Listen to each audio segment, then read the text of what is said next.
Bienvenue à Café Théo, le podcast qui vous propose de vous poser quelques questions, le temps d'un café gourmand avec Matt Moury et Jacques Nussbaumer.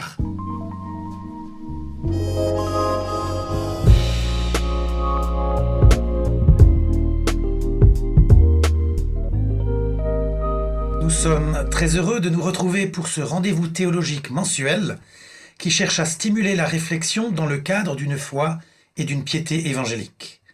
Café Théo, c'est le rendez-vous des curieux en pèlerinage sur le chemin de la foi. Dans ce 5e épisode, nous poursuivons notre cycle consacré à l'Évangile.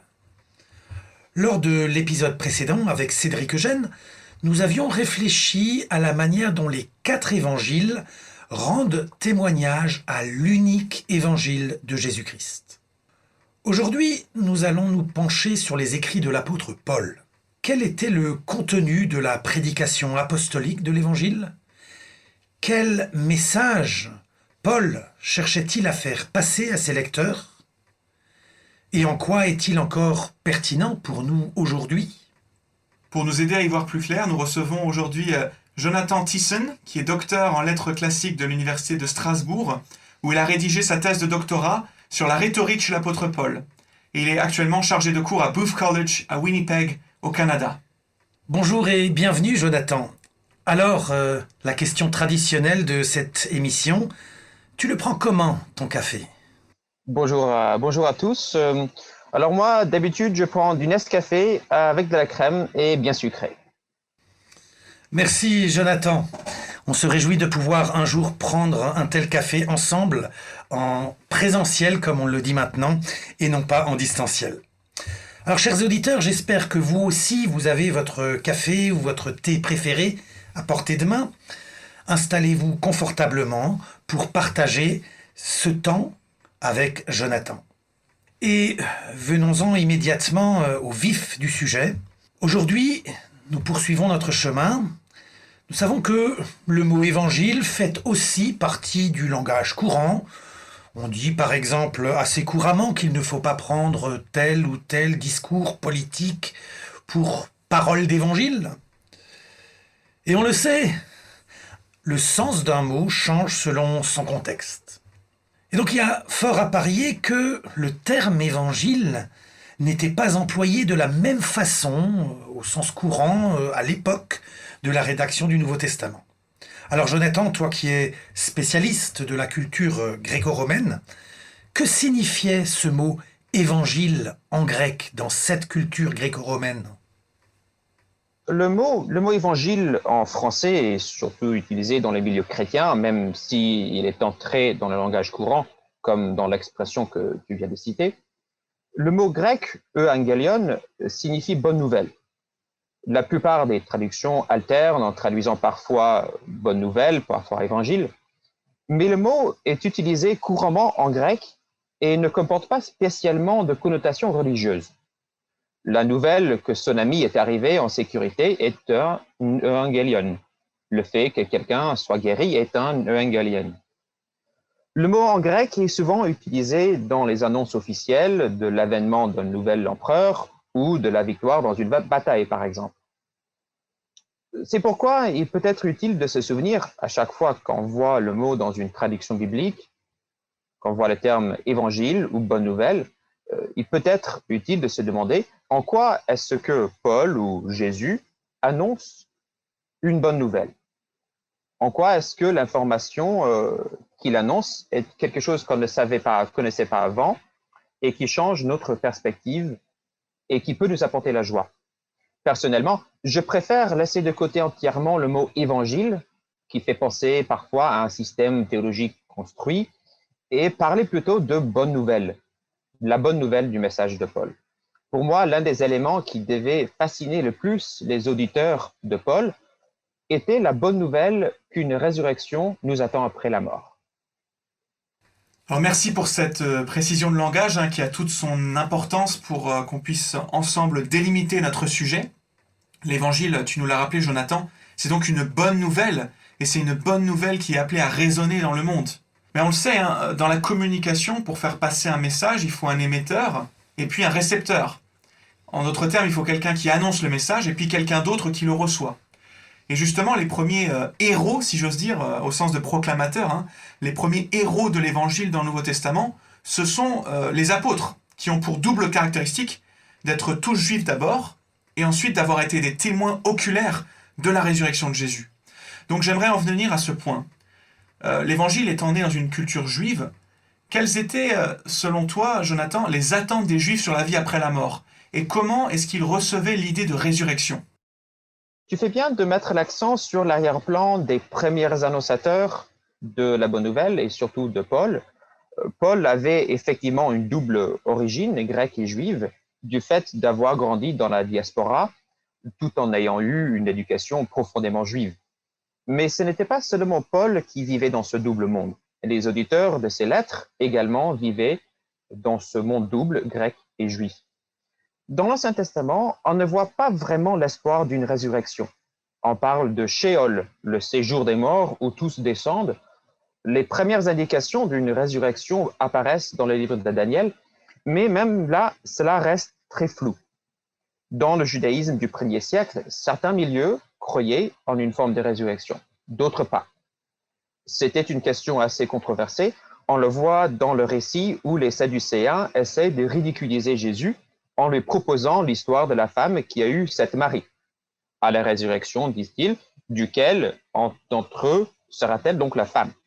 Évidemment, les Sadducéens ne croient pas à la résurrection. Ils essaient de montrer le ridicule dans cette idée en posant une question qu'ils croient impossible. L'histoire était clairement populaire car elle apparaît dans les 3 évangiles. En Luc, chapitre 20, par exemple, on voit en particulier qu'il s'agit d'une tentative de piéger Jésus. Paul lui-même connaît bien la nature controversée de la question. En Acte 23, il est traîné devant le Sanhédrin, sachant que l'assemblée est composée à la fois des Sadducéens, qui ne croient pas à la résurrection, et des pharisiens, qui y croient. Il proclame « Mes frères, je suis pharisien, fils de pharisien, c'est à cause de l'espérance de la résurrection des morts que je suis mis en jugement. » Évidemment, l'assemblée dégénère en dispute entre les deux sectes et Paul échappe à la condamnation, ayant obtenu le soutien des pharisiens. Certains textes évoquent une résurrection à cette période. Le 2e livre des Maccabées, au chapitre 7 par exemple, indique une résurrection physique avec un corps identique. D'autres textes, comme 2 Baruch, affirment au contraire que c'est seulement l'âme des justes qui ressuscitera avec un corps strictement angélique. On voit donc que dans la tradition juive ancienne, il n'y avait aucune croyance en la résurrection et que plus tard, au temps de Jésus et de Paul, certains juifs y croyaient, mais même parmi ceux-ci, il n'y avait pas de consensus sur la forme que prendrait le corps. Merci Jonathan pour ces éléments très, très intéressants, hein, ce caractère partagé finalement, partagé au sens divisé de l'opinion des Juifs sur la résurrection.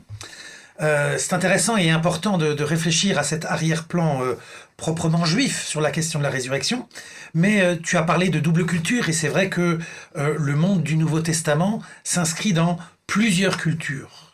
Le judaïsme, en tout cas le judaïsme de la diaspora, était très largement hellénisé et les premières communautés chrétiennes accueillaient à la fois des personnes d'origine juive et des personnes d'origine païenne.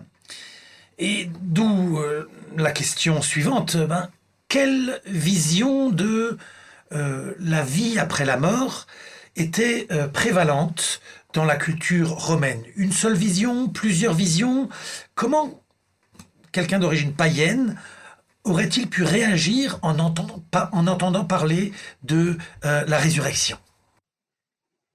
Il y a bien sûr des différences de détails dans des croyances sur la résurrection ou sur la mort essentiellement. Je parlerai des croyances qui sont typiques de la culture gréco-romaine et qu'on voit un peu dans la mythologie, même s'il y a des différences un peu dans différentes régions ou dans chaque croyance. J'ai mentionné tout à l'heure la notion de Sheol, le séjour des morts, qui est sombre et flou dans la pensée hébraïque. Mais la vision de la vie après la mort dans la culture gréco-romaine est plus déprimante encore, si on veut. Pour les Grecs, la résurrection n'existe tout simplement pas. tout être humain descend dans Hadès à sa mort. Le corps mort restait sur terre, mais le souffle ou l'âme devait s'échapper par la bouche pour descendre dans Hadès, traverser la rivière Styx et atteindre les zones sombres et ternes plus loin. L'existence dans Hadès n'a aucun sens. L'ombre rôde çà et là, sans espoir et sans substance. Ce n'est pas une existence de torture, mais ce n'est pas non plus une existence qu'on peut vraiment appeler vie après la mort. Surtout, on n'y échappait pas. Il n'y avait aucune possibilité de retraverser les Styx et remonter dans le monde des vivants, donc aucune résurrection.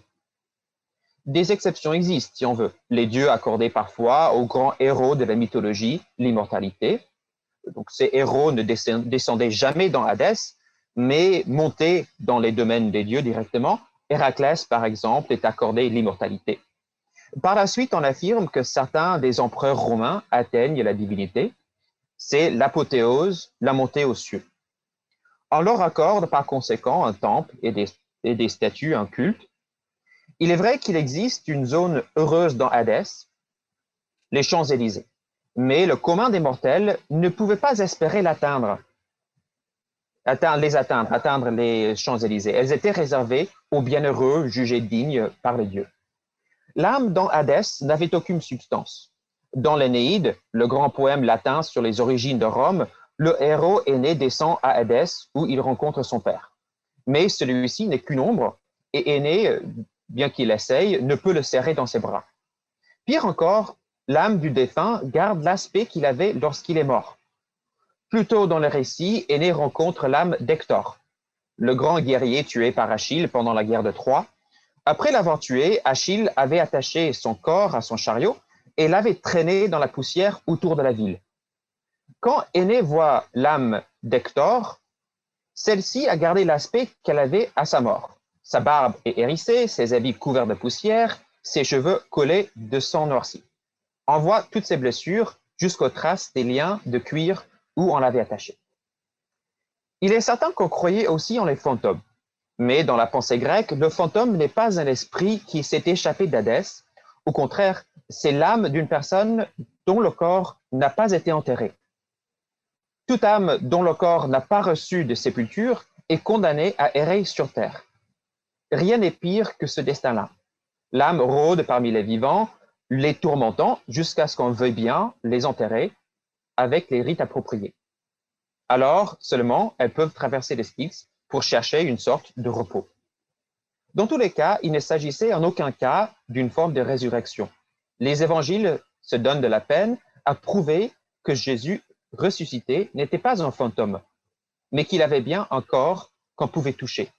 Il gardait peut-être les marques de son corps à sa mort, tout comme Hector, mais il n'était pas sans substance. Surtout, ce n'était pas son âme qui rôdait, car son corps n'était plus au tombeau, comme c'était le cas des âmes qui rôdaient sur terre. On voit donc que la vision de l'existence après la mort, je ne pourrais pas vraiment parler de vie après la mort, n'a rien de positif dans la culture gréco-romaine. Une existence heureuse, que ce soit une apothéose ou un séjour dans les Champs-Élysées, n'est pas vraiment envisageable pour le commun des mortels. Au mieux, on est condamné à rôder sans but et sans substance dans un monde sombre et terne. C'est intéressant ce que tu dis, c'est que tu mets en écho tout cet apport d'informations sur la culture gréco-romaine avec ce double arrière-plan de Paul qui est à la fois juif et même juif zélé, on le désigne comme un pharisien quelque part, et son côté citoyen romain, appartenant à la diaspora, bien inséré, venant de Tarse, et cette double appartenance finalement éclairerait sa manière de présenter l'évangile? Oui, et je pense vraiment qu'il faut prendre en compte les deux, comme je disais, les deux éléments, les deux cultures, non seulement du point de vue de Paul lui-même, qui vivait pleinement dans ces deux cultures, mais aussi en pensant à ses lecteurs, ses premiers lecteurs, ou mieux, c'est des auditeurs de ses premières lettres qui eux-mêmes parfois étaient juifs de la diaspora et parfois étaient d'origine gréco-romaine. En pensant à ces deux mondes, on peut imaginer à quoi ressemblait le message, quel était le message à leurs oreilles quand ils l'entendaient pour la première fois. Merci beaucoup Jonathan pour tes lumières. Nous sommes arrivés à mi-parcours de notre échange avec Jonathan Thiessen. Avant d'aller plus loin, prenons le temps d'une pause musicale. New World, un monde nouveau, un monde plus beau, ou pas. Le monde après, qu'est-ce que t'en ferais? Une nouvelle plaie nous a touchés, changé le monde à tout jamais. L'humanité contaminée, la terre a pu enfin se poser. L'homme a constaté qu'il épuisait la terre pour satisfaire de mauvais desseins. Là bizarrement elle se porte bien, la puce à l'oreille. Vas-tu rester en sommeil, vas-tu faire la sourde d'oreille, faire craindre qu'il n'est pas le temps qu'on s'éveille. Les faits sont là, la terre prend du poil, la faune, la flore s'enjaille, content que l'humain soit bataille. Malheureusement c'est qu'une bataille, qui gagnera la guerre? J'ai peur de connaître ce dénouement amer. J'espère me tromper, agir en faux prophète. Le monde après j'espère qu'il pensera enfin à la planète. Est-ce le jugement dernier qui s'abat sur nous? Est-ce qu'on en prendra compte? Est-ce qu'on s'en fout? Monde après tu l'avais pas prévu, monde avant faisons tout pour qu'il ne revienne plus. Est-ce le jugement dernier qui s'abat sur nous? Est-ce qu'on en prendra compte? Est-ce qu'on s'en fout? Monde après tu l'avais pas prévu, monde avant faisons tout pour qu'il ne revienne plus. Nous sommes de retour avec Jonathan Thiessen qui enseigne le Nouveau Testament à Booth College à Winnipeg au Canada et qui nous aide aujourd'hui à réfléchir à la manière dont l'apôtre Paul a annoncé l'évangile dans la culture du premier siècle. Comme tu nous l'as dit dans la première partie, Jonathan, l'apôtre Paul était donc au bénéfice de deux cultures, la culture juive et la culture gréco-romaine. Quelque part, le message de l'évangile était subversif et même révolutionnaire pour ces deux cultures. Si certains juifs croyaient en une forme de résurrection, cette notion était totalement absente de la culture païenne, comme tu l'as bien expliqué. Mais alors justement, en quoi finalement la vision de la résurrection de l'apôtre Paul, en quoi était-elle innovante par rapport à celle des Juifs? Quel rôle particulier jouait Jésus-Christ dans ce changement? Effectivement, le message de Paul était un nouveau message pour la plupart de ses auditeurs juifs aussi. J'ai dit plutôt que le judaïsme du premier siècle était partagé sur la question de la résurrection. Certains n'y croyaient pas.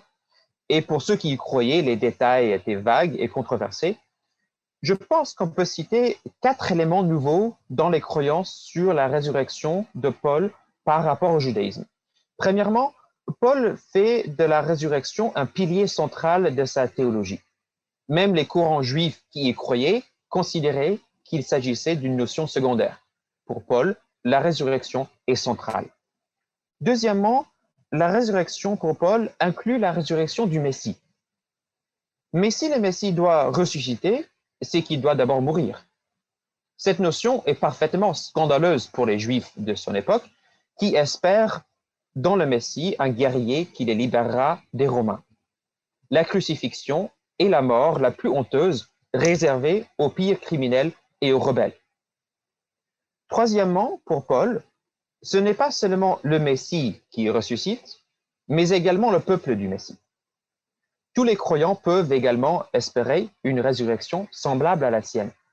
Ce n'est pas quelque chose réservé aux seuls martyrs, mais quelque chose qui est possible pour tous. Une dernière nouveauté dans la notion paulinienne de la résurrection est la nature du corps ressuscité. Nous avons évoqué les idées du judaïsme de l'époque qui parlaient soit d'un corps angélique sans substance, soit d'un corps entièrement physique identique au corps terrestre. Pour Paul, il ne s'agit ni de l'un ni de l'autre. Dans 1 Corinthiens 15, 44, Paul affirme que le corps est semé corruptible, mais qu'il ressuscite incorruptible. Il est semé naturel, il ressuscite spirituel. Ce dernier mot, spirituel, est pneumatikon en grec. Il s'agit d'un objet qui est rempli d'air ou rempli d'esprit. Pneuma en grec signifie à la fois esprit et souffle ou vent. Une machine tournée par le vent est pneumatikon. Un ballon rempli d'air est pneumatikon. Le nouveau corps est donc animé par l'esprit, rempli par l'esprit. Parlons un peu de la nouveauté de cette résurrection du point de vue des Grecs. Les différences sont frappantes. Au lieu d'une existence sans espoir et dénuée de sens, ou au mieux on espère passer les Styx et oublier ses misères, l'annonce d'une résurrection joyeuse et la possibilité d'être auprès de Dieu, même une forme d'immortalité dans la vie éternelle, devait vraiment constituer une bonne nouvelle pour les auditeurs grecs. Nous voyons cet étonnement dans Acte 17, lorsque Paul discute avec les philosophes à Athènes. Certains pensent que Paul annonce des divinités étrangères, car ils l'ont entendu parler de Christos et d'Anastasia. Dans le panthéon grec, les divinités apparaissent souvent en couple, comme Isis et Osiris. Comme Anastasia, résurrection, est un mot féminin en grec, on pense qu'il annonce un nouveau couple de divinités. Il n'y a aucune notion préalable de la résurrection qui peut être une réalité. La résurrection dans un corps immortel et incorruptible est bien une bonne nouvelle pour les personnes qui pouvaient craindre que leur âme dans Hadès aurait le même aspect que leur corps à leur mort. Merci Jonathan. Alors, on vient de parler du célèbre discours de l'apôtre Paul devant l'aréopage à Athènes en Acte 17. Mais j'aimerais qu'on s'intéresse maintenant à une autre ville, celle de Thessalonique. Si on regarde par exemple l'église de Thessalonique, quel était le contenu de la prédication de Paul dans le livre des Actes? Et en quoi est-ce qu'il y a un rapport assez proche avec la résurrection? Donc, dans le livre des Actes et dans l'étude de Paul en général, ce qui est intriguant dans la prédication de Paul, c'est que nous ne savons jamais exactement quel était le contenu de sa première prédication de la bonne nouvelle lorsqu'il arrive dans une nouvelle ville. On ne peut que se demander par quels éléments il commençait son discours. Les Actes nous donnent quand même quelques idées en transcrivant les résumés de quelques discours qu'il aurait pu prononcer. Mais lorsque Paul fonde l'église à Thessalonique, en Acte 17, nous n'avons aucune indication de ce qu'il aurait annoncé. Nous pouvons nous demander en particulier ce qu'il a pu enseigner par rapport à la résurrection. Paul semble avoir mis l'accent sur le retour de Christ lors de sa prédication à Thessalonique. Je veux dire qu'il a dû parler surtout du fait que Christ allait revenir bientôt. Est-ce qu'il a parlé de la résurrection des morts? S'il croyait que lui-même, comme tous les autres croyants, allait voir le retour de Jésus avant leur mort, il n'était peut-être pas très important de parler de la résurrection. Peut-être qu'il a parlé essentiellement du retour du Christ. Alors justement, parlant du retour du Christ, quand on lit un Thessalonicien, on a parfois l'impression que le message est mal passé, en tout cas qu'il a été un peu déformé. Certains croyants avaient arrêté de travailler, d'autres pensaient que la résurrection avait déjà eu lieu. Alors, comment Paul va-t-il interpeller finalement cette communauté chrétienne dans la première épître aux Thessaloniciens par rapport à ce contexte-là du retour de Christ et de la résurrection? En effet, comme tu l'as dit, Paul semble devoir gérer un certain nombre de malentendus à Thessalonique. En 2 Thessaloniciens, il réagit contre une lettre qu'il aurait apparemment écrite affirmant que le retour de Jésus avait déjà eu lieu. Cette attitude aurait causé certains de conclure qu'il n'y avait plus besoin de travailler puisque la fin était déjà là. En ce qui concerne spécifiquement la résurrection, Paul doit gérer un autre malentendu. Certains à Thessalonique sont inquiets. À son passage chez eux, Paul a annoncé le retour de Jésus, la parousie. Entre-temps, il semble que certains membres de l'Église ont décédé. Les Thessaloniciens sont inquiets. Si Jésus reviendra pour nous prendre, qu'en est-il de ceux qui sont déjà morts? Sont-ils perdus? Non, affirme Paul.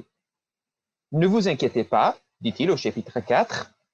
Si nous croyons que Jésus est mort et qu'il est ressuscité, nous croyons aussi que Dieu ramènera par Jésus et avec lui ceux qui sont morts. Nous, les vivants, restés pour le retour du Seigneur, nous ne dévancerons pas ceux qui sont morts. En effet, le Seigneur lui-même, à un signal donné, à la voix d'un archange et au son de la trompette de Dieu, descendra du ciel, et ceux qui sont morts en Christ ressusciteront d'abord. Ensuite, nous qui serons encore en vie, nous serons tous ensemble enlevés avec eux sur des nuées, à la rencontre du Seigneur dans les airs, et ainsi nous serons toujours avec le Seigneur. Alors justement, ce texte-là, très très fameux, le 4e chapitre de la première épître aux Thessaloniciens, particulièrement le verset 17, a fait couler beaucoup d'encre, a suscité beaucoup de commentaires. Paul semble évoquer un enlèvement des croyants pour aller à la rencontre de Jésus dans les airs au moment de la parousie. Comment comprendre ce verset? De quoi Paul parle-t-il au juste, à ton avis?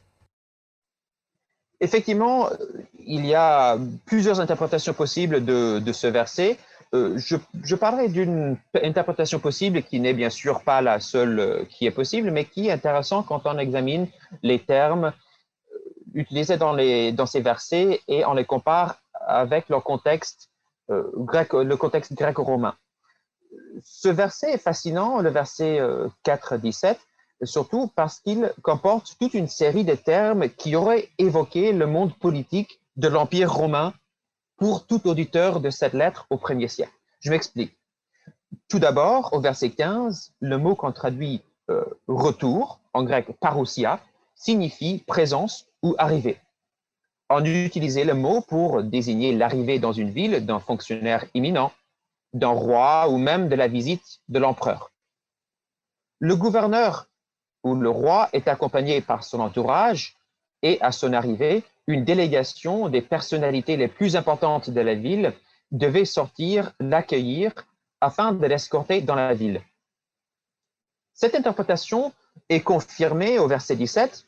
Nous serons enlevés à la rencontre du Seigneur. Le mot rencontre traduit le mot grec apanthésis. Le mot grec désigne la délégation ou escorte de citoyens importants qui vont à la rencontre de l'empereur. Même le mot Seigneur, kurios, désigne en grec l'empereur romain. Paul décrit donc l'arrivée et l'accueil d'un roi divin en termes politiques. Cela devient plus clair au chapitre 5, verset 3. Quand les hommes diront paix et sécurité, alors une ruine soudaine fondra sur eux. Il est très probable que cette phrase paix et sécurité était un slogan impérial. L'Empire romain affirmait qu'il apportait paix et sécurité. Sécurité est parfois indiquée comme avantage apporté par l'Empire. Et on connaît bien la Pax Romana, la paix romaine, que l'Empire affirmait qu'il apportait. Paul fait donc allusion aux promesses de l'Empire. Contrairement à ce qu'annonce l'Empire, la vraie paix, la vraie sécurité réside dans le vrai kurios, Jésus. Paul remplace l'empereur et son arrivée, l'arrivée de Jésus, remplacera l'arrivée de César. Cela colle très bien d'ailleurs avec l'accusation contre Paul qu'on cite dans les Actes 17, 7, justement à son passage à Thessalonique, où on l'accusait en disant « Ils agissent tous contre les édits de l'empereur en prétendant qu'il y a un autre roi, Jésus. » Effectivement, nous avons un autre roi, Jésus. La fin de toute chose est proche, et y compris la fin de cette émission, mais avant de nous quitter, j'aimerais qu'on puisse parler de l'actualité du message de l'Évangile selon Paul. À ton avis, Jonathan, comment est-ce que le message de la bonne nouvelle de la résurrection peut donner de l'espérance à l'Église et au monde dans la période si troublée qu'on est en train de vivre alors qu'on enregistre cette émission, on est en pleine pandémie mondiale? Comment est-ce que l'Église, à ton avis, pourrait faire résonner ce message aujourd'hui, ce message de la résurrection? Pour moi, personnellement, l'encouragement que je vois dans le message de Paul est un appel à l'espoir pour le retour de Christ, ou pour le moment où nous irons le rencontrer. Et c'est vrai, il m'a souvent paru banal de dire qu'il fallait espérer en la vie après la mort, à quoi cela peut me servir aujourd'hui. Et puis, j'ai souvent eu l'impression de l'avoir trop entendu dans nos églises. N'est-ce pas évident qu'on sera heureux après la mort? Mais l'espoir d'une résurrection glorieuse, c'est-à-dire dans un corps incorruptible, m'a vraiment frappé quand je l'ai comparé aux croyances contemporaines de Paul. Si les Juifs pensaient en une descente dans Sheol et les Grecs imaginaient leur âme ayant l'aspect de leur corps mourant, l'espoir d'un corps ressuscité est vraiment remarquable. Paul parle à des personnes qui connaissent une vie dure, l'oppression par l'Empire romain, l'esclavage, l'incertitude, la maladie, les souffrances, toutes ces souffrances de la vie antique, il ne leur dit jamais que la vie sera sans difficulté. Il leur dit au contraire de fixer leurs espoirs sur leur Seigneur qui reviendra bientôt et dont le pouvoir et la gloire dépassent tellement ceux même de l'empereur qui en prenait pour un dieu. Merci beaucoup Jonathan d'avoir accepté de répondre à nos questions. Alors j'espère qu'on aura l'occasion de t'offrir un Nescafé comme c'est ton café préféré lorsque tu reviendras dans notre vieille Europe. Mais avant de nous quitter, chers auditeurs, nous vous proposons comme d'habitude de prolonger la réflexion en vous plongeant dans des lectures complémentaires. Si vous voulez creuser ce sujet très intéressant de l'évangile de la résurrection, je vous recommande particulièrement un ouvrage de N.T. Wright qui s'intitule « Surpris par l'espérance » et qui est disponible chez Excelsis. Alors pour ma part, c'est vraiment un de mes livres préférés. Je me souviens de l'avoir lu en version originale un jour où je prenais l'Eurostar entre l'Angleterre et la France et j'arrivais pas à le poser tellement j'étais happé, captivé par ce qu'écrivait N.T. Wright. Ça me semble vraiment être une synthèse à la fois admirable et puis également abordable sur ce sujet. Un ouvrage vraiment pertinent pour notre contexte actuel. Donc, Surpris par l'espérance de N.T. Wright, disponible chez Excelsis. Et toi, Jonathan, est-ce que tu aurais un autre ouvrage à recommander à nos auditeurs ? Il est vrai qu'il existe un grand nombre d'ouvrages fascinants sur la question, y compris sur les notions de croyances anciennes sur l'existence après la mort. Mais, classiciste que je suis, je ne peux m'empêcher de vous conseiller d'aller aux sources. Pour moi, l'une des meilleures manières de comprendre le Nouveau Testament, c'est de le placer pleinement dans son contexte culturel. Il n'y a rien de mieux que de lire les anciens eux-mêmes. Si vous voulez une description absolument fascinante de ce que les contemporains de Paul auraient pu croire de l'existence après la mort, lisez les livres 6 de l'Énéide et de Virgile. Je vous conseillerais d'ailleurs la traduction récente de Paul Veyne, grand spécialiste de Rome antique et professeur au Collège de France. Sa traduction est vraiment un plaisir à lire. Un très grand merci, Jonathan. Voilà une recommandation originale et qui donne envie de la suivre pour aller retrouver les sources finalement de la culture gréco-romaine. Alors, notre émission touche malheureusement à sa fin, mais nous nous retrouvons dans un mois pour notre 6e et dernier épisode de la saison. À cette occasion, nous recevrons Donald Cobb, docteur en Nouveau Testament et professeur de Nouveau Testament à la faculté Jean Calvin. Avec Donald, nous essayerons alors d'opérer une synthèse théologique sur le sujet de l'Évangile. Qu'est-ce que l'Évangile ? Le message du royaume ? Le message de la croix ? Le message de la résurrection ? Le message de la parousie ? Pour le savoir, rendez-vous dans un mois. C'était Café Théo, le podcast de théologie qui vous propose de se poser quelques questions, le temps d'un café gourmand. Merci de nous avoir suivis et à bientôt.